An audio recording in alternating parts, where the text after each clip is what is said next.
Samajwadi party की सांसद और सपा के राष्ट्रीय अध्यक्ष अखिलेश यादव की पत्नी डिंपल यादव ने राष्ट्रीय लोक दल के राष्ट्रीय जनतांत्रिक गठबंधन यानी एनडीए में शामिल होने की खबरों के बीच बड़ा दावा किया है। उन्होंने कहा है कि मुझे नहीं लगता जयंत बीजेपी के साथ जाएंगे। संसद परिसर में पत्रकारों से वार्ता के दौरान डिंपल ने कहा कि रालोद के नेता और राज्यसभा सांसद जयंत चौधरी ऐसा कोई कदम नहीं उठाएंगे जिससे किसानों को क्षति पहुंचे। सपा सांसद ने कहा कि जिस तरह भाजपा सरकार किसानों के विरुद्ध काम कर रही है, बजट में किसी भी प्रकार की एमएसपी का जिक्र नहीं है। भाजपा के द्वारा हमारी पहलवान बहनों का अपमान हुआ है। मैं नहीं मानती कि आरएलडी के नेता जयंत चौधरी इस तरह का कोई कदम उठाएंगे जिससे किसानों को नुकसान पहुंचे। भाजपा सरकार लगातार किसानों के विरुद्ध काम कर रही है।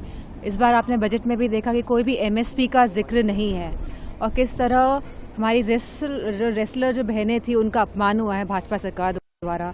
तो मैं नहीं मानती कि जो आरएलडी के जो मौजूदा जो नेता हैं जयंत चौधरी जी, जो राज्यसभा मेंबर भी हैं, वो इस तरह का कोई कदम उठाएंगे जिससे सीधे किसानों को क्षति पहुंचे। वहीं सपा महासचिव शिवपाल यादव ने कहा कि बीजेपी के लोग भ्रमित कर रहे हैं। हम जयंत चौधरी को जानते हैं, वो इंडिया गठबंधन के साथ मिलकर ही चुनाव लड़ेंगे और बीजेपी को हराएंगे। जयंत को मैं अच्छी तरह से जानते हैं, वो सेकुलर लोग हैं और ये देखिए भारतीय जनता पार्टी के द्वारा मीडिया के माध्यम से भ्रमित किया जा रहा है, तो वो कहीं नहीं जा रहे। वो मजबूती के साथ इंडिया गठबंधन में रहेंगे और भारतीय जनता पार्टी को हराने का काम करेंगे।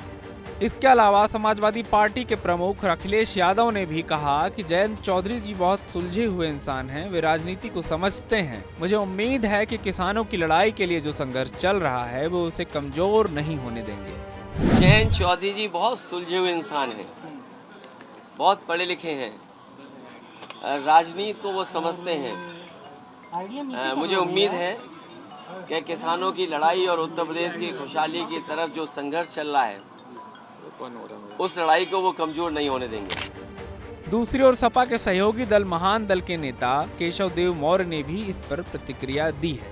उन्होंने सोशल मीडिया साइट एक्स पर लिखा, समाजवादी पार्टी और राष्ट्रीय लोक दल के बीच तनातनी का मुख्य कारण राज्यसभा चुनाव है।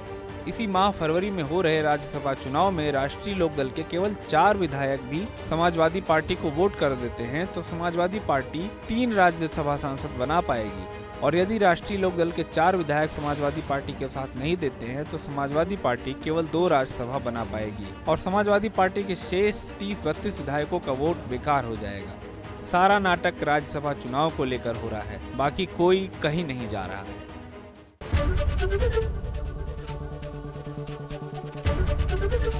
एबीपी गंगा, खबर आपकी, जुबान आपकी।